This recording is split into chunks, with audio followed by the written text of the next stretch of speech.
So here it is, the list of the 12 bad foods that I don't want anyone to look at, let alone eat.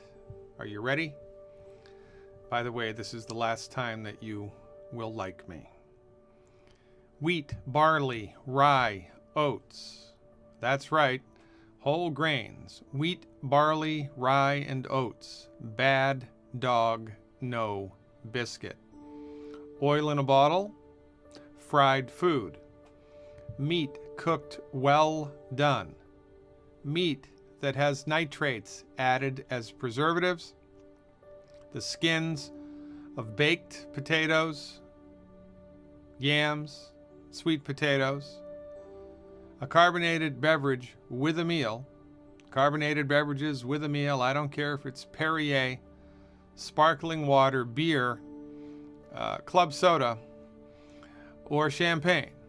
If it has bubbles in it, do not drink it with a meal. Soy and corn. That's right, soy and corn. These foods are bad. Bad for the human body. And if you eat these foods, it's only a matter of time until the net negative effects that they generate in your body add up and something breaks. Very much like the straws that broke the camel's back. If you unwittingly consume food that's hurting your body every single day, it's only a matter of time until something goes wrong. One of the biggest myths that's persistent in the popular culture of the 21st century is the myth of the whole grain. Wheat, barley, rye, and oats contain a protein called gluten. And gluten is bad for most human beings. Why? Because the gluten molecule is a protein made of amino acids which are daisy-chained together. And amino acids are essential nutrients. The body needs them, can't make them. Amino acids are essential for health. It's the job of your stomach to break apart the amino acids inside the gluten protein, liberating the amino acids, giving your body access to the amino acids that make up gluten. But the chemical bonds that hold the amino acids together inside of the gluten protein are very difficult, if not impossible, for your stomach acid to digest. Now, most people have weak stomach acid anyway, and this just compounds, exaggerates the factor. So most people, when they swallow wheat, barley, rye, or oats, the gluten protein becomes undigested. And instead of individual amino acids entering into the small intestine to be absorbed into the bloodstream, you get long chains of intact, connected amino acids. And when your small intestine attempts to absorb the undigested long chains of amino acids, that causes a lot of problems. The tissue in the intestinal tract, which is responsible for absorbing nutrients, becomes damaged. It's kind of like if a vacuum cleaner with a bristle brush is trying to vacuum up a string of pearls. The string of pearls is going to jam up the gears. But if the bristle vacuum attempts to suck up individual pearls on the carpet, it can do that no problem. Similar circumstance here in the small intestine, which leads to one of life's greatest ironies. Consistent consumption of whole grains will hurt you. Not only does it hurt you directly by damaging tissue in the body, but it hurts you indirectly because the tissue that it damages is responsible for absorbing nutrients. The more whole grains you eat, the less able your body is to absorb nutrients into the bloodstream. And because all chronic diseases are directly related to nutrient deficiencies, the more whole grains you eat, the more likely you are to suffer with a chronic disease. Wheat, barley, rye, and oats. Stop eating them now. Next on the list, oil and fried food. Oil, oxidizes. If you look at an olive oil bottle, a canola oil bottle, a flaxseed bottle, any type of oil in a bottle, between the top of the oil and the top of the bottle, there's an air gap. Air contains oxygen. And as the oil sits in the bottle, it is becoming oxidized. The longer it's in the bottle, the more oxidized it becomes. And when you pour that oil onto a cooking surface, a fry pan or a wok, for instance, you heat the oil, it oxidizes within minutes. When you introduce an oxidized substance into the human body, you create inflammation. Inflammation, low levels of low-grade, constant inflammation, which, again, like the straws that broke the camel's back, add insult to injury. And it's only a matter of time until your system can't handle that anymore and something breaks. When you fry food, this process becomes accelerated remarkably. Oil heated in a fryolator creates a molecule in the food which is fried called acrylamide. So when you deep fry a piece of chicken, deep fry a potato, deep fry anything that has a protein in it, acrylamide is formed. What's wrong with acrylamide? Well, I thought you might never ask. It's carcinogenic. Now, when you look at a map of the United States, county by county of life expectancies, the people in the United States that have the shortest life expectancies live in the South, the old Confederate South. They have the same doctors, the same education, the same water, the same hospitals, the same everything that everybody else in the United States has. So why do they have the shortest life expectancies? I'll tell you why. Because in the United States, in the South, below the Mason-Dixon line, fried food is a religion. Fried food for breakfast, fried food for lunch, fried food for dinner. It's just part of the cultural ethos. The more fried food you eat, the shorter your life will be, because you're introducing cancer-causing substances, inflammatory-causing substances into your body all of the time. And that's not a good idea. I know that Dr. Oz told you to drink olive oil, but Dr. Oz is a medical doctor trained in cardiovascular surgery. If you are attempting to understand the meat and potatoes of medical nutrition, no oil in a bottle. That means no salad dressing, no cooking oil, certainly no fried food. I don't even want you to be downwind of fried food. Eliminate them completely. On salads, you can use vinegar, you can use lemon juice, you can use salt and pepper. And now at health food stores, you can find salad dressing which is oil-free. And if you'd like to cook something in a fry pan, no harm, no foul, use butter or lard, not Crisco. Lard is rendered animal fat, rendered goose fat, rendered duck fat, rendered pork fat, rendered beef fat. Like the French, cook with lard, cook with butter, use salt, live long, and prosper. Next on the list, red meat cooked well done. You will read research every once in a while that relates directly the consumption of red meat to higher incidences of cancer, especially colon cancer. Well, our argument is it's not the meat. It's what's in the meat or how the meat is cooked. When you cook red meat well done, you cook it through and through, a chemical is created called a heterocyclic amine. And heterocyclic amines cause inflammation and cancer. If you cook red meat rare or medium rare, there are less heterocyclic amines. So cancer-causing substances, it only makes sense, are smart things to stay away from. If you are a meat lover, a meat eater, then cook your meat rare or medium rare.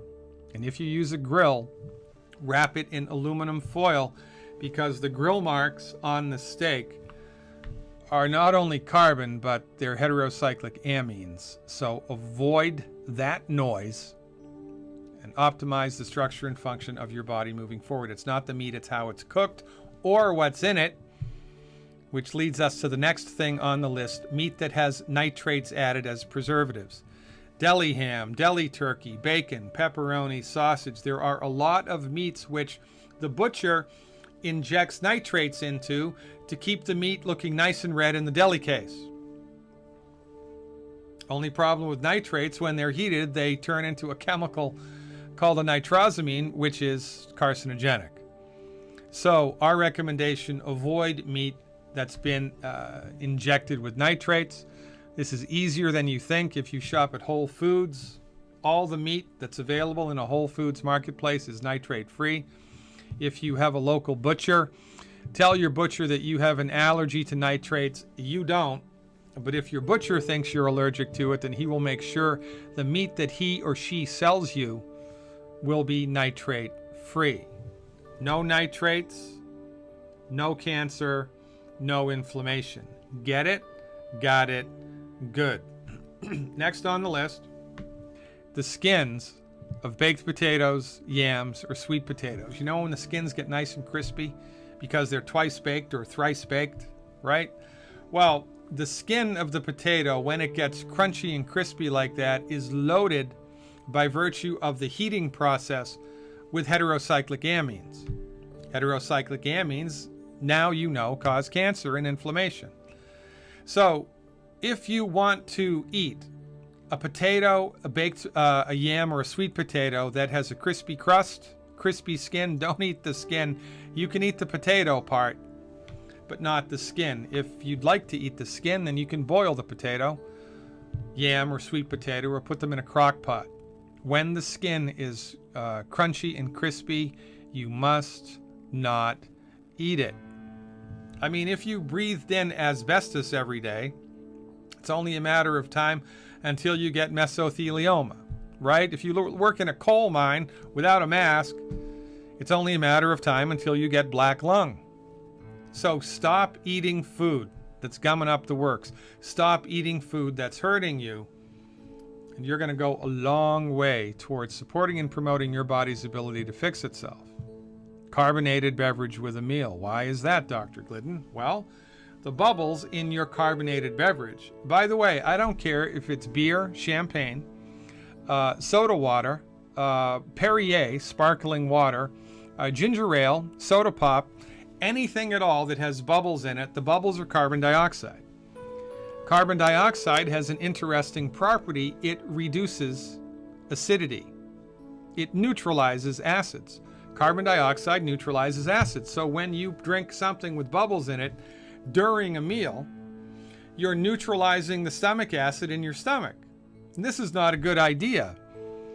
In a healthy stomach, your stomach acid should be so strong that if you chopped off a finger and swallowed it, your stomach would digest it down to the bone.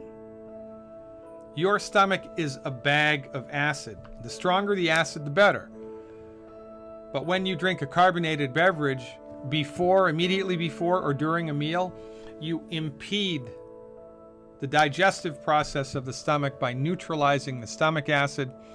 Most people have weak stomach acid anyway, because in order to have strong stomach acid, you must be salting your food liberally.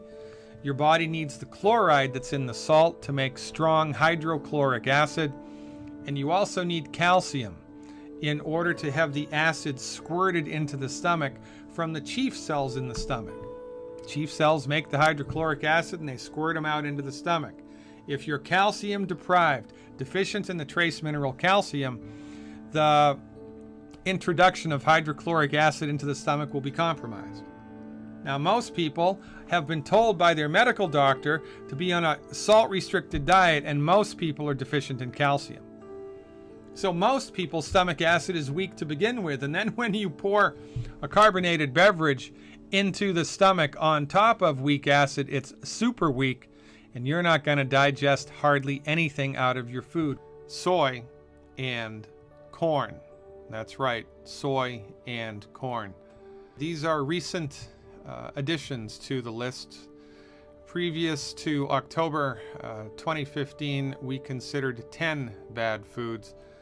We have recently added corn and soy to the list, and here is why.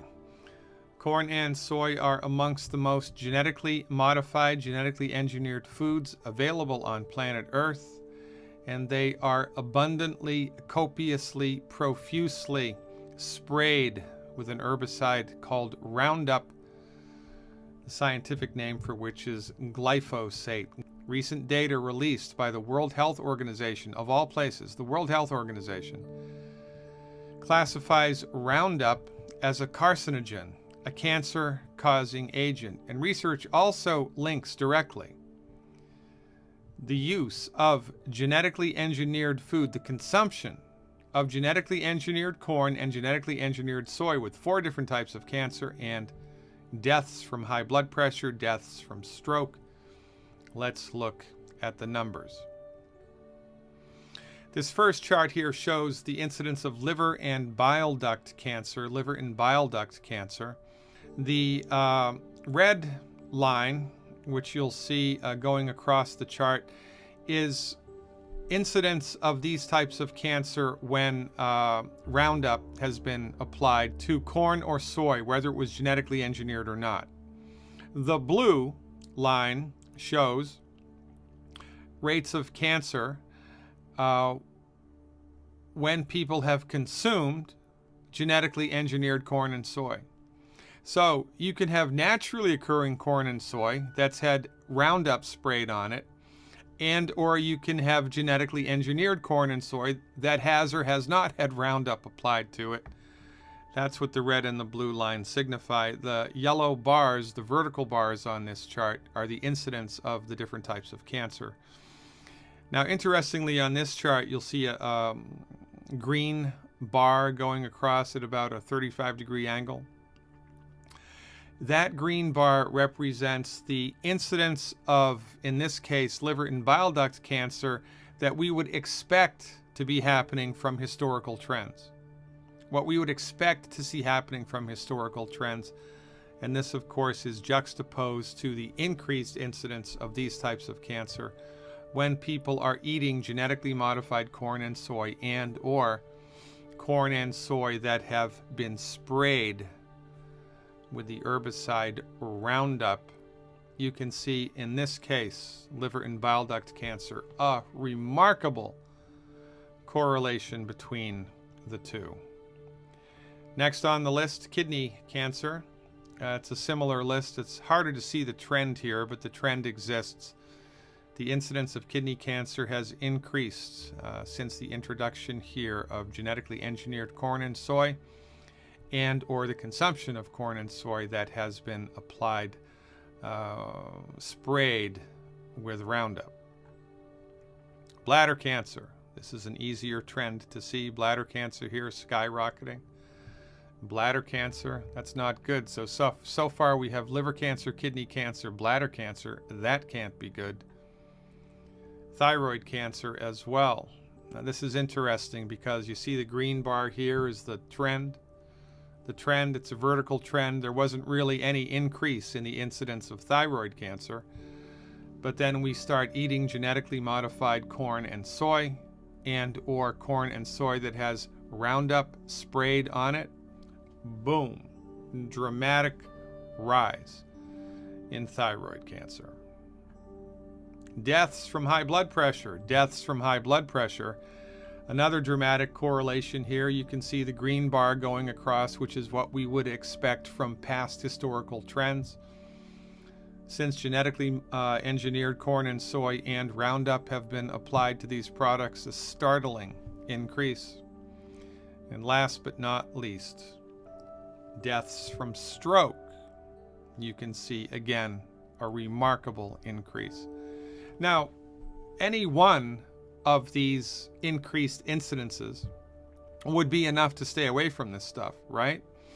But when you put them all together, it makes genetically engineered corn and soy and or corn and soy that's been sprayed with Roundup the biggest, baddest voodoo daddy of them all.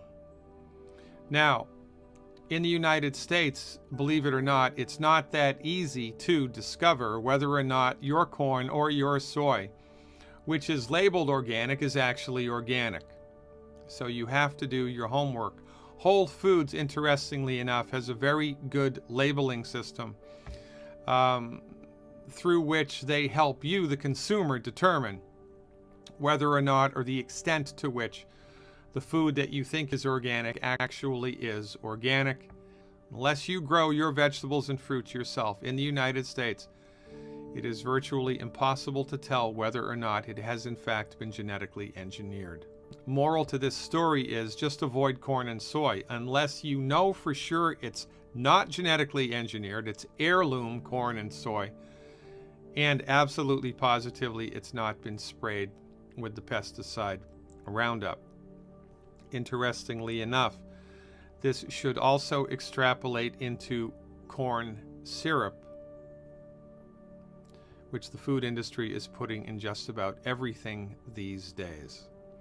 So I'm making the assumption here that if pesticide Roundup applied to corn and soy does this, I would also assume that the pesticide applied to tomatoes and avocados and oranges and grapefruits and spinach and every other vegetable and fruit would have similar results.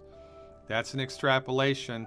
I haven't seen the science, but remember, if it looks like a duck, flies like a duck, quacks like an MD, you should stay away from it. For goodness sakes, go organic, ladies and gentlemen. Educate yourself about what really is organic and what is suspect. And for goodness sakes, my recommendation, stay the heck away from corn and soy. In addition to the other 10 bad foods, nutrify your body every day with the 90 essential nutrients. Live long and prosper. Thanks for your attention and your time. I'll see you around campus.